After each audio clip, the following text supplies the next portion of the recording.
তুফানের গতিতে চলবে, রিভেঞ্জ তার রিভেঞ্জের গতিতে চলবে। ইন্ডাস্ট্রি লিড দেওয়ার মতো কারো ক্ষমতাই নেই। ইন্ডাস্ট্রিতে আমরা কি তোলে ভাই সেই সিনেমা ইন্ডাস্ট্রি, তার দর্শক হায়াত ব্যাগে গালাগালি করে, দেলোয়ার জাহান চন্দ্রকে গালাগালি করে, আমারে গালাগালি করে, কুকুর সবসময় পাই তো কামড় দিবে। কাজী হায়াত সাহেবের মতো লোককে যখন কেউ মানুষ বকা দেয়, তো এটা কি তখন কি আমরা ঠিক থাকতে পারি না? আমার কি দর্শক ভাই ব্রাদার নাই? আমার কি লোকজন নাই? আমার ছবি কি চলে না? তাকে হাইটা গেলে তো বলে যে ভাই আমরা হিরোর ভক্ত না, আমরা আপ্তের ভক্ত। আমরা যদি শোনো মুখ খুলি, আমি ইকবাল যদি মুখ খুলি, ইন্ডাস্ট্রিতে আর দু একটা নায়ক দ্বারা বাংলা সিনেমা তো কিছুটা তো কন্ট্রাস্ট হচ্ছেই। এখন হলও তো বাঁচাইতে হবে, যেই কারণে আমরা কিন্তু পারমিশনটা দিয়ে দিছি। হলটা তো আগে, তাই না?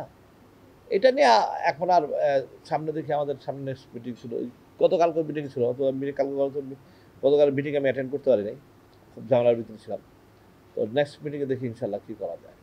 অনেকে সত্যি কথা বলতে পারে না, অনেকে ওই সাহসটা নাই। হ্যাঁ, যেই কারণে আমি সঙ্গে সঙ্গে স্টেপ তুলে দিই। এটা হলো আমার সবচেয়ে একটা বড় গুণ আমি মনে করি। তুফানের একটা দর্শক আছে, তুফান তো স্টার নিয়ে বানাইছে, চঞ্চল আছে, বা নাবিলা আছে, মিম আছে, অনেক স্টার এখানে আছে। হ্যাঁ আছে, এখানে স্টার আছে। তো ওই হিসাবে প্রথম তো স্টারদেরকে দেখতে যাবে মানুষ, এটাই তো সত্য কথা। স্টার দেখার পরে দুদিন তো স্টার দেখবে, এটা আমি দুদিন, এটা সত্য কথা।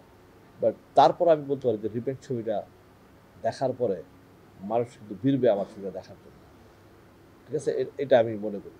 তো তুফানের গতিতে চলবে, রিভেঞ্জ তার রিভেঞ্জের গতিতে চলবে। আমি চাই দুইটা ছবি চলুক।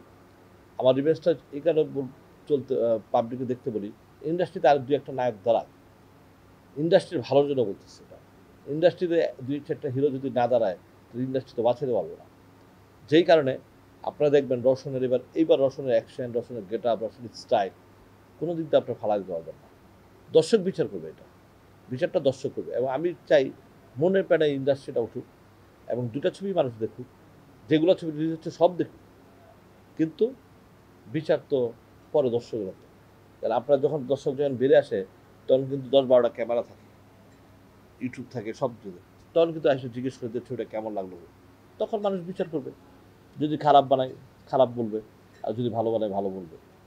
যদি ইন্ডাস্ট্রি লিড দেওয়ার মতো কারো ক্ষমতাই নেই। ইন্ডাস্ট্রি লিড দেবে মানে এটা হলো ফালতু একটা কথা। এটা ইন্ডাস্ট্রি লিড দেবে মানে, ইন্ডাস্ট্রিতে আমরা কি তোলে ভাই সেই সিনেমা ইন্ডাস্ট্রি লিড দেয় না।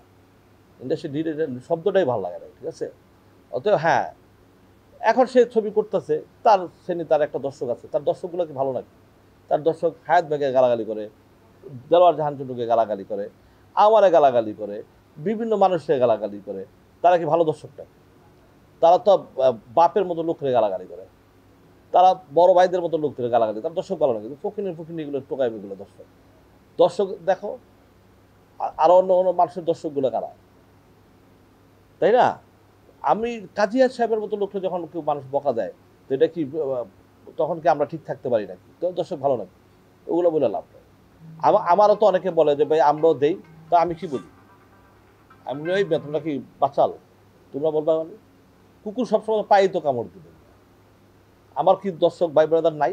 আমার কি লোকজন নাই? আমার ছবি কি চলে না? আমার রাস্তাঘাটে হাইটা গেলে তো বলে যে ভাই আমরা হিরোর ভক্ত না, আমরা আপ্তের ভক্ত। এইসব কথা তো শুনি। কালকে তো ফোন করে একজন বলছে আমার এই কথা। তাহলে আমি কোনো, ওরাও তো বলতে চায়, আমি জেন্টেলম্যান। আমার দর্শক, আমার যারা, তারা ভদ্রলোক, তারা ভালো লোক। তারা কখনো বড়দেরকে অসম্মান করে কথা বলবে না, দর্শকদের গালাগালি করবে, আর্টিস্টদের গালাগালি করবে না, সিনিয়রদের গালাগালি করবে না। ঠিক আছে? আমরা যদি শোনো মুখ খুলি, আমি ইকবাল যদি মুখ খুলি, অনেক বড় মুখ খুলতে পারি, কিন্তু খুলবো না, ইচ্ছা করেই খুলি না। আমরা ভদ্র এই জন্য খুলি না।